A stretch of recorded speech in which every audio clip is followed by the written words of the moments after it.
Halo semuanya, saya lagi ada di Dreamfield Beach Club dan saya lagi ada sama William Saputra Dadi dengan Brian Kandani dan katanya ini Seventh Richest Man ya di Asia. Four. Oh emang iya om? For Ini bukan Dreamville Beach Club, ini Dreamville Super Beach Club. Super Beach Club, apa tuh bedanya om? The first, the only, and the biggest beach club in Jakarta.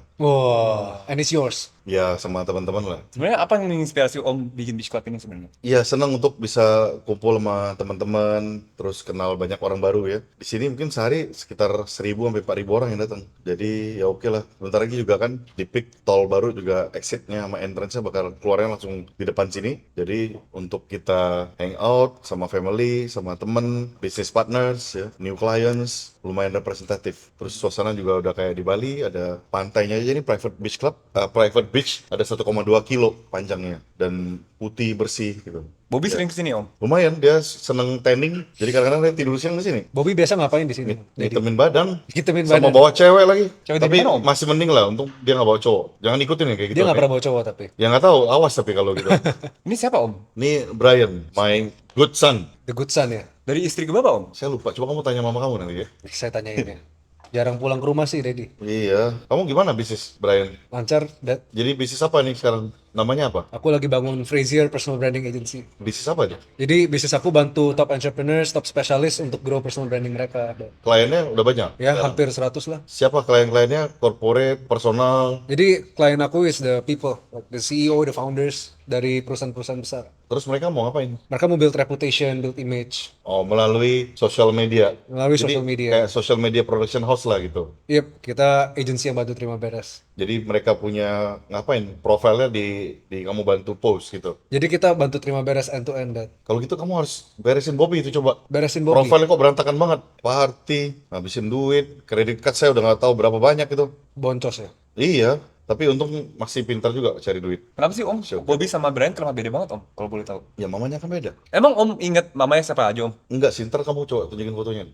Makanya pulang ke rumah, Dad. Dad, saya nggak pernah lihat Bobby di sekolah. Bobby sebenarnya sekolah nggak sih? Setahu saya itu ada beberapa kali tuh dia. Sekolah chef, udah gitu sekolah acting, nggak tahu tuh jadi apa. Makanya kontennya bagus ya. Yang jelas sering minta duit, katanya buat sekolah. Sekolah bahasa lagi. Bahasa apa itu? Cina. Dia kan sekarang bisa Jerman, Spanyol, Inggris, Indonesia, ada 6 apa 7 bahasa tuh dia. Tapi saya dengar-dengar si Bobby itu alasan belajar banyak bahasa supaya bisa kenalan sama cewek dari negara-negara lainnya smooth ya. Untung cewek, sepanjang nggak cowok sih saya masih nggak apa-apa. Menurut Dad, pendidikan penting nggak sih? Iya, universitas atau sekolah kan nggak jamin kita kayak apa sukses. Tapi semua orang kaya, orang sukses selalu ditanya, pasti mau anaknya sekolah. Kita kan nggak di sekolah, bukan cuma belajar mata pelajarannya aja. Banyak kita belajar social skill, belajar bertanggung jawab, belajar komitmen, networking. Jadi banyak hal nggak cuma sekolahnya aja gitu. Dan tergantung juga sekolah-sekolah yang bagus kan, alumni networkingnya juga oke. Analytical thinking, critical thinking, terutama responsibility sama komitmen. Itu kan yang juga jadi pembelajaran untuk hidup.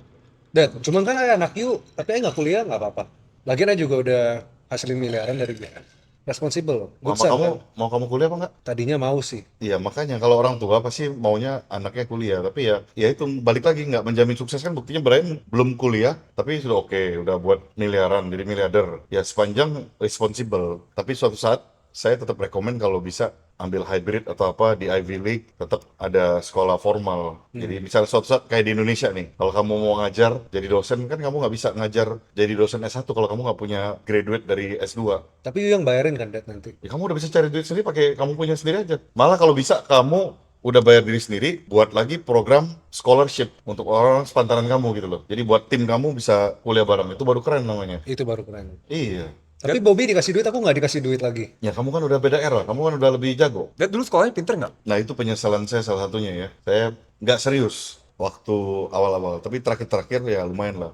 Hampir di semua SKS, terakhir-terakhir saya bisa jadi top student juga. Kok bisa Dad? Ya karena saya ketemu passion saya, udah ketemu passion, saya mulai punya mimpi, mulai punya ambisi. Jadi di situ saya baru tahu saya belajar itu bukan untuk saya bisa atau ini aja, tapi juga jadi challenge myself juga gitu loh. Jadi yang the best of me. Passionnya apa datang diketemuin terakhir? Bisnis.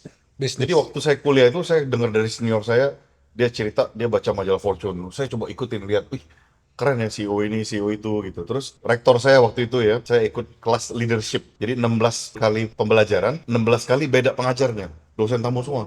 tapi dosennya CEO, dosen-dosen yang inspirational gitu ya. Nah, bahkan saya punya rektor juga ikut ngajar waktu itu. Dia handle lebih dari 5 perusahaan besar di Indonesia waktu itu. Dia hari Selasa meetingnya apa, Rabu meetingnya apa gitu. Terus saya lihat, wah keren juga ya kayak gini ya.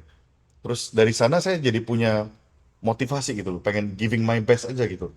Dan bukan cuman untuk jadi number one, tapi never settle for less than my best. Jadi saya pengen buat yang terbaik aja gitu. Jadi end up-nya malah beberapa mata kuliah waktu itu saya jadi top student malah, tapi di akhir-akhir ya. Jadi IP saya tuh turun-turun gini, pas terakhir malah naik Naik. gitu. Dan Ya, not cuman bad. jadi seven richest man in Asia itu susah. Empat. Oh, udah 4 sekarang. Ya, susah nggak sih, Red? Ya itu kan nggak pernah ada di target. Jadi sebenarnya just never give up sih. Kerjain aja apa yang ada di tangan, dikerjain. Sekalipun nggak pernah give up. Oh ya pasti pernah dong. Namanya manusia kan kecewa sama diri sendiri, kecewa sama orang lain, terus juga kecewa sama Tuhan bahkan pernah. Ya tapi dari sana kan kita jadi belajar. Jadi ya kita hanya bisa andalkan diri kita sama Tuhan ya. Ya terus kerjain aja. Kita lagi lemes, kita dikecewain orang, kita dikhianatin orang, pasti sedih. Ya nggak apa-apa. Sedih aja dulu, habisin sedihnya. Matahari sebelum terbenam lagi besoknya, sebelum terbit lagi besoknya, kita udah bangkit lagi gitu. Pokoknya ya itu, get up, rise up, show up gitu. Paksain diri aja. Mandi yang segar, pakai baju ganteng-ganteng, keluar walaupun kita lagi patah hati, lagi sedih, lagi kecewa, lagi nggak punya harapan, tetap bajunya rapi, ketemu orang semangat, kelilingin diri kita sama orang-orang yang positif. Kalau udah orang-orang yang negatif, yang tukang komplain, yang kita cerita punya mimpi, mimpi kita ditarik-tarik ke bawah, kita kasih jarak aja gitu. Kita stay away dari mereka, nggak ada gunanya. Kalau sama Bobby gimana? Dad kan selalu sama Bobby. Bergaul, maksudnya ya nongkrong sama Bobby terus. Iya, sedikit banyak saya kasih lihat dari apa yang saya kerjain aja. Tapi dia kan memang orangnya unik ya. Saya lihat dia party-party tapi dia buat burger ya lumayan juga. Oke lah. Baru sekian lama udah balik modal, uang saya udah kembali, dia mau expand lagi. Ya sepanjang dia bertanggung jawab, kan spending nggak masalah, yang penting bisa earningnya lebih daripada itu. Oh, denger-denger Dad dulu mulai dari nol ya? Ya banyak, saya mulai kan banyak usaha, banyak hal ya. Tapi saya juga sering mulai itu tanpa modal. Apa tuh? Jadi orang sering bilang usaha harus punya ini, harus punya itu, harus punya ini, harus punya itu. Ya mungkin kalau sekarang kan gampang banget, tinggal cari di Google, tanya ChatGPT banyak. Orang bisa usaha nggak pakai modal juga banyak. Jadi kalau mau mulai paling gampang ya kita jualan dulu kuncinya. Apapun itu bisnisnya. Gitu. Kayak misalnya dulu saya main properti. Saya lihat ada tanah bagus. Tapi saya udah sempat ngalamin satu dua proyek kecil ya sebelum saya mulai yang ini misalnya ya. Jadi saya lihat ada tanah bagus, ini bisa jadi 17 rumah. Nah, saya buatin dulu brosurnya. Kan saya sering hampir semua pameran perumahan itu saya datengin, biasa saya kumpulin brosurnya segala macam. Karena dulu belum zamannya sosial media kan. Terus saya buatin brosurnya dulu, buatin presisnya dulu. Saya jualan dulu. Nah, kebetulan saya jualnya waktu itu ada satu orang yang memang pengen uangnya diinvestasikan. Jadi dia dari 17 rumah, dia beli 10 rumah. Sama dia kasih saya cek 10 lembar. Dan itu saya juga memang ada partner. Tapi partner saya juga nggak pakai modal. Partner saya orang lebih senior lah, lebih pengalaman di finance segala macam gitu ya. Lalu rumah itu saya jual, tanahnya belum saya beli loh. Baru saya nego aja. Nah, dari cek yang 10 kali itu, cek pertama itu saya pakai untuk booking fee tanahnya. Dan tanahnya memang saya udah dealnya bayarnya cicil 1 tahun. Jadi saya dari uang itu aja saya udah nutupin untuk beli tanah sebetulnya. Jadi Sama saya mulai bangun gitu. Terus saya jalan 3 bulan, orang itu bangkrut. Terus ceknya 7 kali kan dia nggak bisa ini kan. Tapi kan saya udah pakai uangnya untuk cicil tanahnya. Kedua udah mulai bangun fasumnya, mulai bangun gerbang komplek, jalan komplek. Harganya pasti naik udah kan. Nah malah dia batal, malah saya seneng karena harga rumah yang tadinya saya jual ke dia benar-benar special price. Akhirnya dari 10 dia cuma belinya 3, sisanya dia batal. Tapi saya kan jadinya bisa jual lagi lebih mahal. Jual lebih mahal lagi. Dengan gate-nya udah jadi, jalannya udah lebih kelihatan gitu loh. Jadi itu untung besar tanpa modal, Dad. Iya, nggak sampai belum tentu untung besar, tapi ya udah pasti ada margin. Tapi kalau mau tanpa modal kan banyak hal yang kita harus ngalah. Nomor satu kita harus pinter-pinter bayarnya atau modalnya nyicil. Apakah itu tanah, apakah itu stok, ya kan? Kedua, pasti kita jualnya juga nggak bisa tinggi dulu harganya. Karena kan jual di awal-awal. Jadi jual di awal mungkin ya untungnya sedikit-sedikit gitu loh. Tapi bisa nolongin modal dulu. Nah baru setelah itu semuanya tercover ya baru kita mulai perumahannya udah jadi, tamannya udah jadi, harganya bisa mulai naik lagi gitu loh. Baru jualnya ke retail buyer gitu. Salah satunya yang saya ngalamin ya. Jadi salah satu kunci usaha tanpa modal ya jualan dulu. Mau barang apapun kan gitu. Misalnya mau apa dagang apa, kita coba jual dulu, orangnya oke, kita minta waktu 1-2 hari, baru barangnya kita beli. Cara bisa convince orang-orang yang high net worth untuk beli produk atau jasa kita tuh gimana, Det? Kan Nah itu fokusnya salahnya, jualan. kalau saya nggak mulai dulu langsung tembak yang tinggi-tinggi yang high net worth. Mulai dulu aja dengan circle of friends and family, dari teman-teman dan keluarga dulu gitu, mulainya. Jadi sebenarnya saya udah sekarang ngalamin ya, banyak beberapa teman saya nih, ya termasuk European billionaire nih, yang ada di Indonesia apa segala macam. Siapa Mereka tuh? ngerjain, ada lah, nggak usah disebut namanya. Mereka ngerjain project gede aja, mereka masih fundraising, nggak pakai duit sendiri juga. Ya termasuk beberapa teman-teman yang pengusaha kan juga gitu. Yang penting kita jaga reputasi, jaga nama ya, terus deliver apa yang kita janjiin. Jadi kita mau buat apa aja, kita buat dulu tertulis, buat planningnya gimana. Mulai dulu dari yang kecil, kita coba jualan dulu. Dengan ada yang beli satu, kan kita bisa multiplikasi jadi 2, 3, 4, 5, sampai 100. Kalau jualan nawarin 10 orang yang beli satu, ya udah tawarin 100 orang yang beli kan bisa 10, mungkin bisa lebih gitu. Tapi udah pasti penolakan, kegagalan, itu udah pasti jadi bagian dari proses itu. Jadi udah pasti mentalnya udah jangan baper gitu, jangan gampang baper. Nah Bobby, ini Bobby gampang masalah baper. masalah anak-anak muda zaman sekarang tuh itu gampang baper, mentalnya gampang turun gitu loh. Ditolak dikit, gagal dikit, udah lemes, udah apa gitu. Ya sebenarnya wajar, nggak apa-apa sih lemes, kecewa, nangis ya nggak apa-apa. Tapi besok paginya udah bangkit lagi, gitu. Makanya satu kali lagi penting banget jaga komunitas kita, harus yang positif. Kalau udah teman-teman yang ngomong nggak bisa ini, bahkan kadang-kadang lingkaran terdekat keluarga sendiri, ada aja kan yang bilang nih nggak bisa, nggak mungkin. Coba lihat semua cerita-ceritanya Jack Ma tuh ngelamar di KFC berapa kali tuh sampai, ya kan? KFC ya. Di Harvard kalau nggak salah dibilang sampai berapa berapa puluh kali atau berapa ratus kali bahkan ditolak loh. Sekarang dia malah bisa ngajar di sana. Itu umurnya udah nggak muda kan?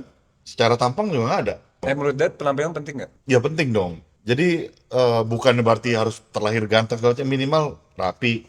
Lah sekarang kita gimana mau orang mau percaya sama kita kalau kita baru dilihat aja perawakannya udah nggak srek gitu loh. Beda kalau kita udah kaya. Ya kalau udah levelnya Jack Ma, levelnya Elon Musk mau pakai celana oblong juga celana pendek, orang udah nggak masalah kan? Tapi Dad nggak mau pakai celana oblong. Ya saya pakai juga, tapi saya berpakaian rapi itu banyak kan juga bukan untuk diri saya sendiri.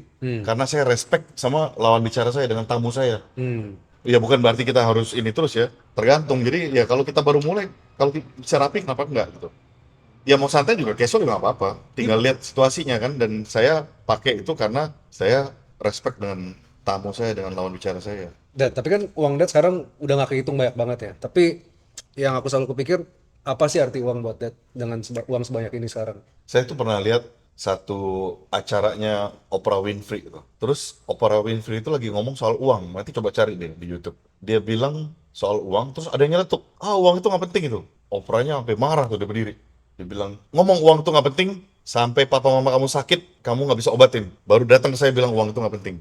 Gitu. Uang itu pasti penting.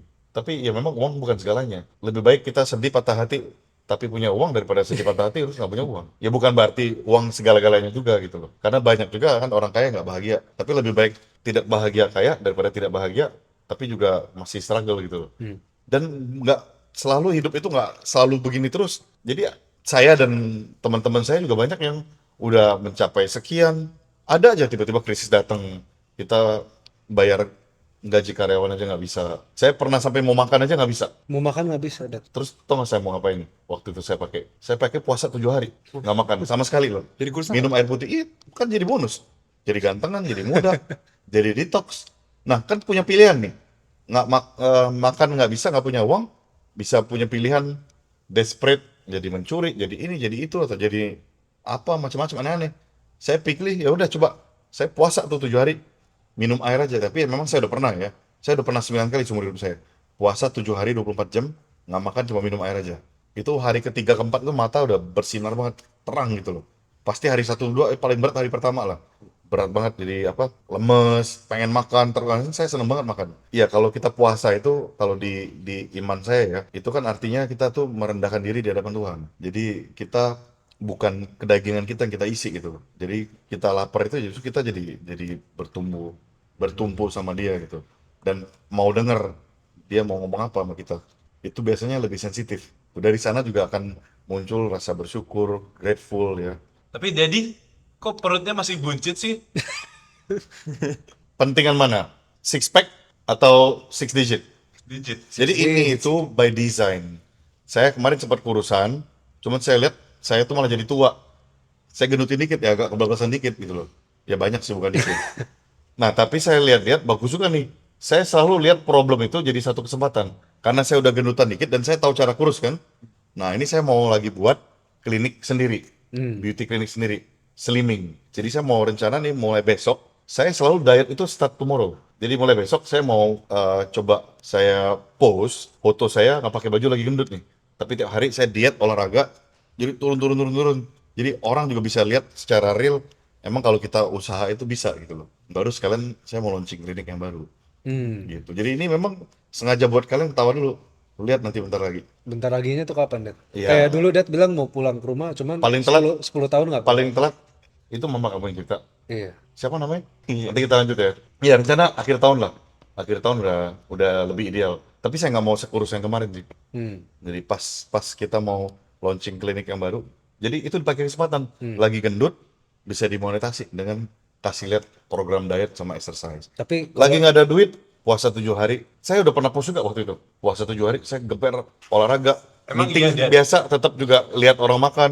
Emang iya, Dad. Iya, bisa lihat itu ada judulnya 7 Days Fasting. itu kan Ada judul Dad. enggak, judul, kelihatan prosesnya. Oh. Gimana cara Dad mempertahankan kekayaannya dengan Bobby ini?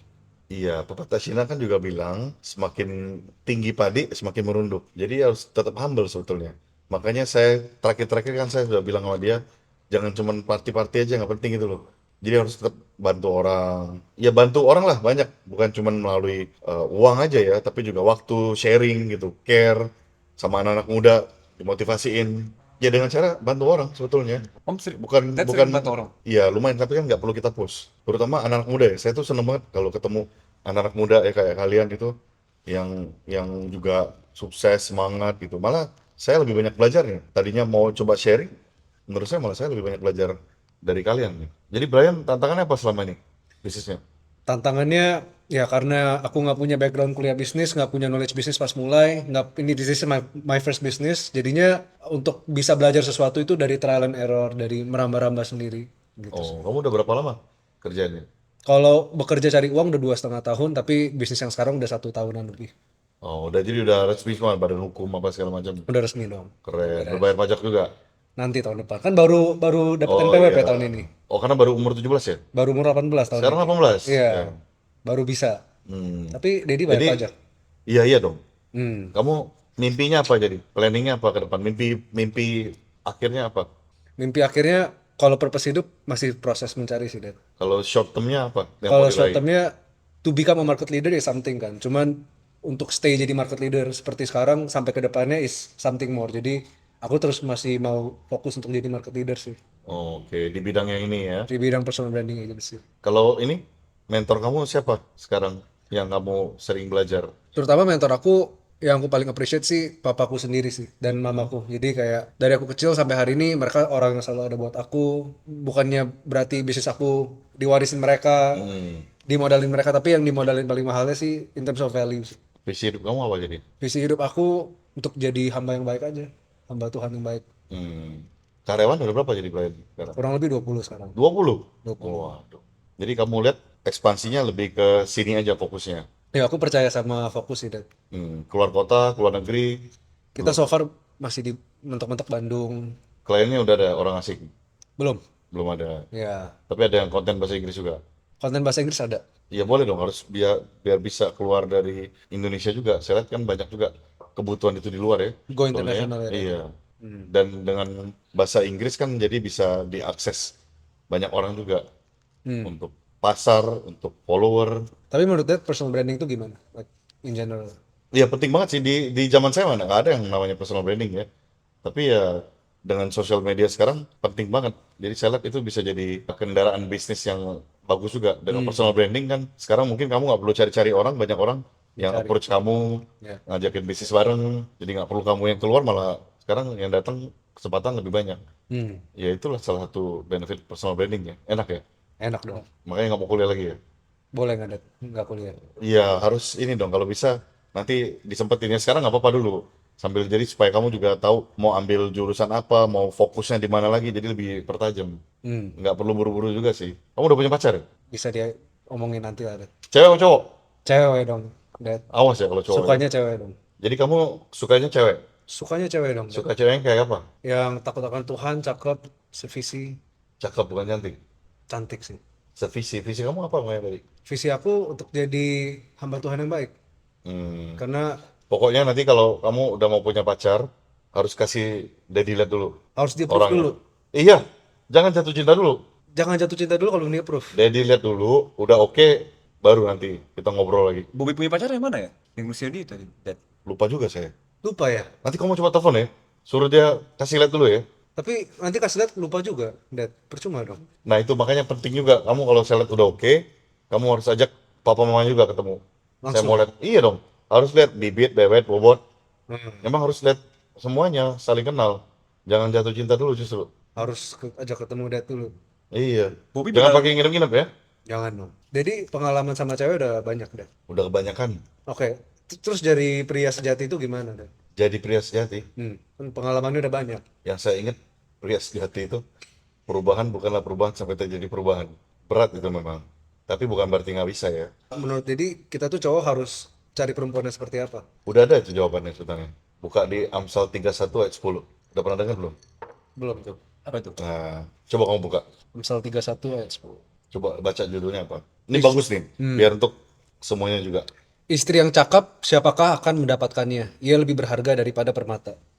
Terus baca sampai selesai. Hati suaminya percaya kepadanya, suaminya tidak akan kekurangan keuntungan. Ia berbuat baik kepada suaminya dan tidak berbuat jahat sepanjang umurnya. Ia mencari bulu domba dan rami dan senang bekerja dengan tangannya. Ia sama seperti kapal-kapal saudagar, dari jauh ia mendatangkan makanannya. Ia bangun kalau masih malam lalu menyediakan makan untuk seisi rumahnya dan membagikan tugas kepada pelayan-pelayan perempuan. Ia membeli sebuah ladang yang diinginkannya, lalu dari hasil tangannya sendiri ia membuat kebun anggur. Ia mengikat pinggangnya dengan kekuatan, ia menguatkan lengannya. Ia tahu bahwa pendapatannya menguntungkan pada malam hari, pelitanya tidak padam. Tangannya ditaruh pada jentara, jari-jarinya memegang pemintal. Ia mengulurkan tangannya kepada yang tertindas, mengulurkan tangannya kepada yang miskin. Ia tidak takut kepada salju untuk seisi rumahnya, karena seluruh keluarganya berpakaian rangkap. Ia membuat bagi dirinya permadani, lenan halus, dan kain ungu pakaiannya.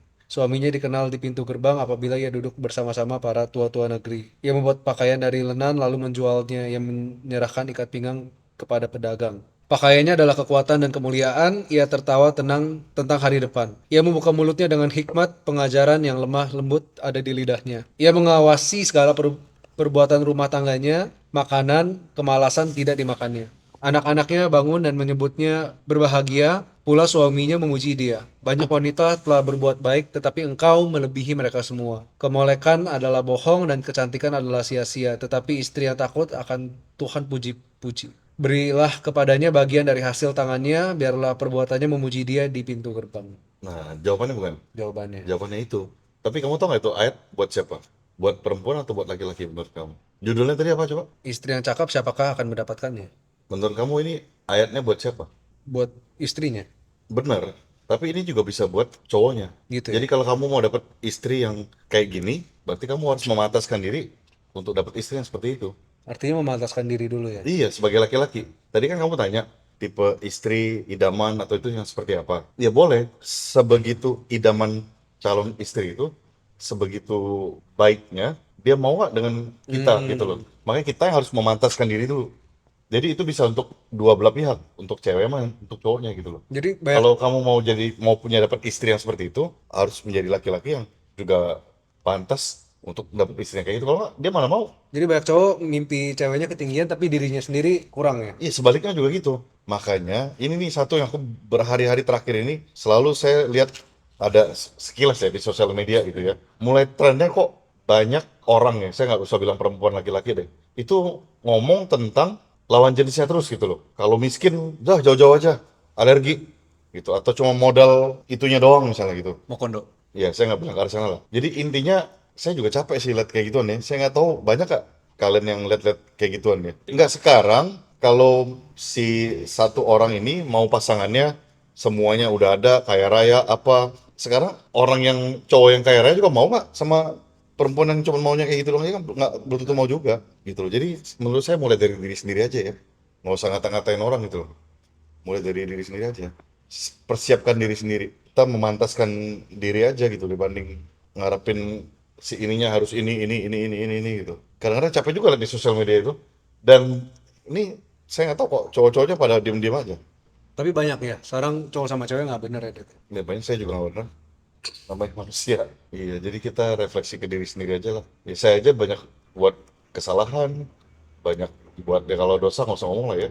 Tapi udah Ya nggak banyak tobat. lah, tapi ya yang penting kita mau perbaiki diri tiap hari aja sih sebetulnya ya. Kesalahan apa yang paling besar, Dan? Ya sebenarnya ini sih kegagalan saya dalam pernikahan. Saya pikir saya tuh udah wah semuanya oke, spend quality time sama anak-anak oke gitu. Tapi ya ternyata banyak hal kita itu setelah kita kehilangan baru kita tahu betapa berharganya apa yang kita miliki dulu. Jadi ya itu kita egois, terus juga nggak perhatian ya. Padahal saya pikir saya wah saya tuh gini gini gini gini. Ternyata ya dari jauh ternyata ya nggak juga, saya banyak banyak kesalahan yang saya buat ya, terutama ego sebagai laki-laki.